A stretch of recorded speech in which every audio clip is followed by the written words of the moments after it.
Hey YouTube, Peterbilt Knife Guy, and today we're gonna be taking a look at this thing. This is just to test out the heat treat on this unknown Chinese D2. Will it chip? Will it roll?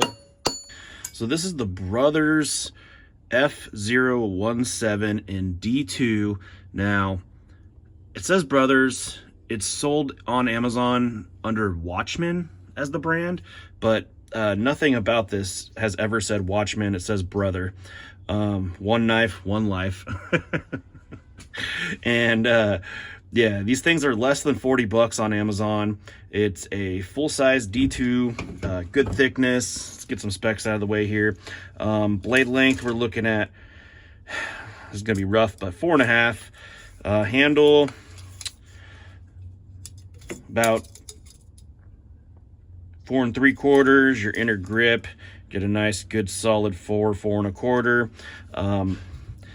Thickness on this guy, it's just a hair over an 1/8, so not super thick, but definitely thick enough. Those are all the specs I'm going to give you, because you can go look it up yourself. But there's a big old elephant in the room, and we're not talking about Stein's mom. If anybody's ever seen Survive knives, you would see that there is kind of a similarity here. Now, it's not a direct one-for-one, and I just dropped the sheath, but there's a definite similarity here.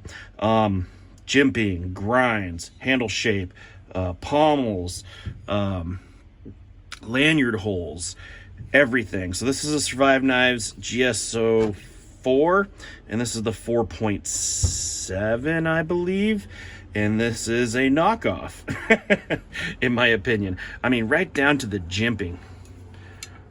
Look at that. They were definitely trying to mimic this. Now, there are some things that are a little bit different. This almost reminds me of an older Survive knives that are a little less refined, you know, like with the straight cut here, to where these have like kind of like a curved cut in the handle scales. But you get what I'm saying. They look very similar.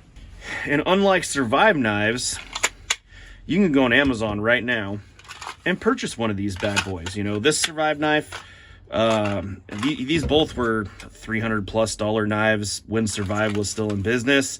You know, would you even want to use one of these? Some people would, some people don't.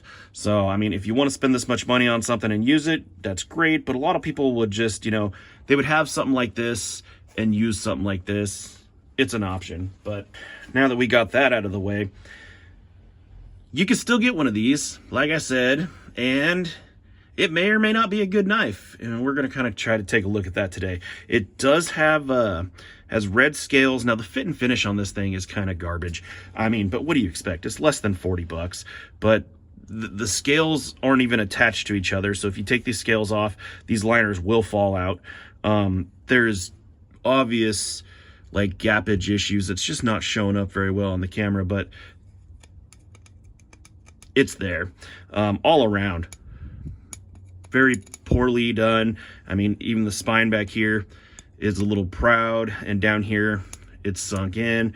It's just not perfect, but I mean, it is a $40 knife. And if the D2, I mean, you look in there, that is terrible.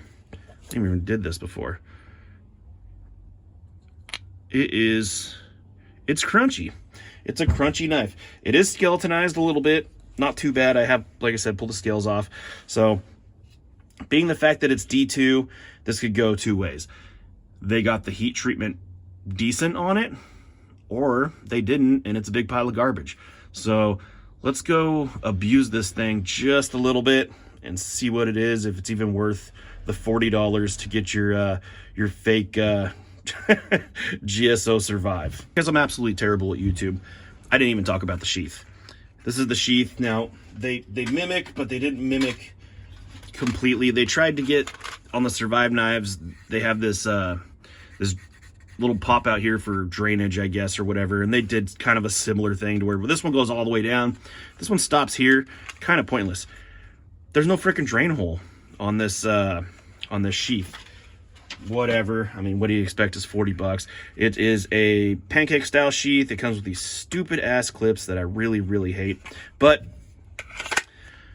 it clicks in nice. It's not the perfect fit, but the knife isn't going to go nowhere. So, it is what it is. It's a $40 knife with a sheath. First off,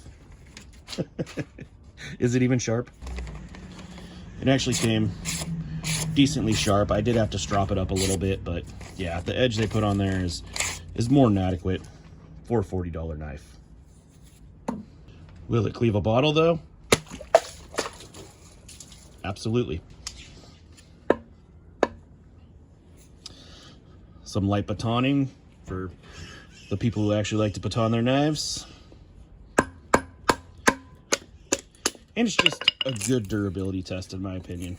Yes, you should use an axe when you're in the field if you have an axe available, but I would like to know that if I don't have an axe, that I have a tool that is going to be able to do some light splitting. You know, because most of the time if you're actually in the woods, there's a lot of firewood just on the ground, and you might just have to snap it between two trees, you know, to break it to smaller pieces, and then you know, do something like this to get your kindling. A little bit of feather sticking. Let's see if we can get a feather stick. Now, I always say this is part knife, part user, part experience. If it doesn't feather stick, that doesn't really knock on the knife too much, because it could also be very much my lack of skills. And I do have a lack of skills. But what I lack in skill, I make up for in the fact that I like to test knives' durability. Now, should you beat your knife with a hammer of any sort, cross-grain through wood? No. But I want to see if this D2 will hold up to this. So here we go.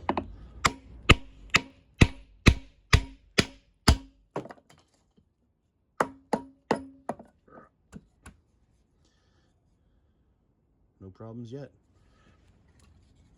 Let's try a bigger piece. Let's do this one.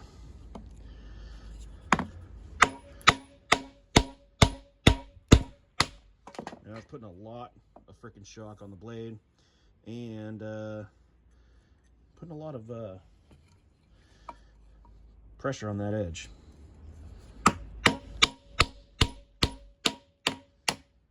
Bam. Not bad. Not bad. Not bad. What about, it's not a big knife, but let's see if we can hack through this little live branch. This blew down in a storm, so it's still actually green, and it should have no problem. Oh yeah.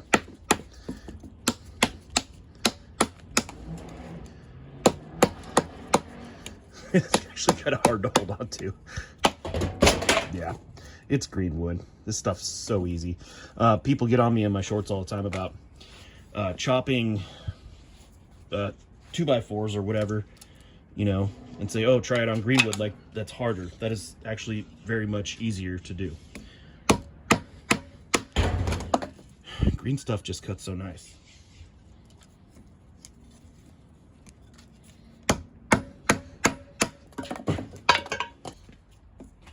Even right through the janky section. Bam. Not bad. What about cardboard? What if you're out in the field and you gotta process yourself up with some cardboard?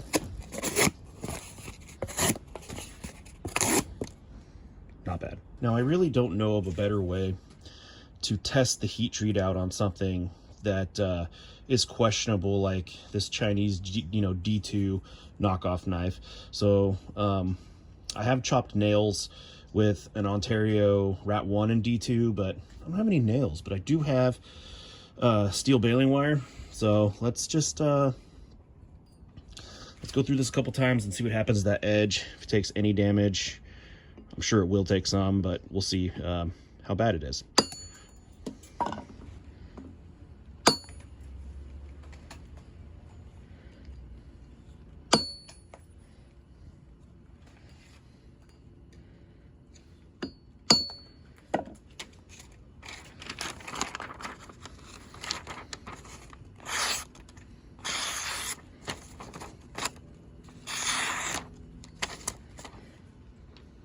Not bad.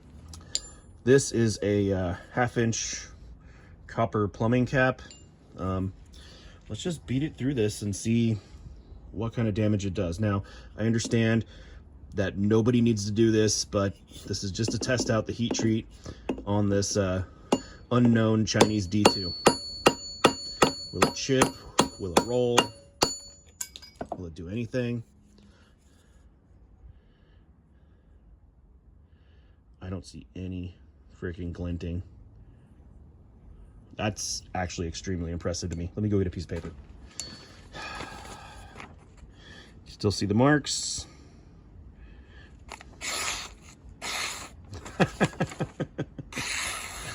That's insane. Damn it. They actually did a decent job, at least on this knife.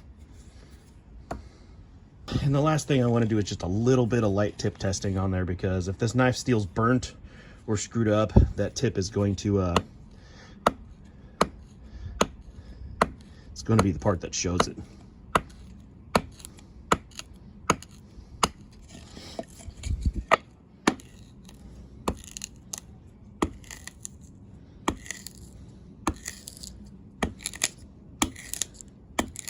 I'm not trying to go crazy abusive on this. You can break any knife tip if you try hard enough.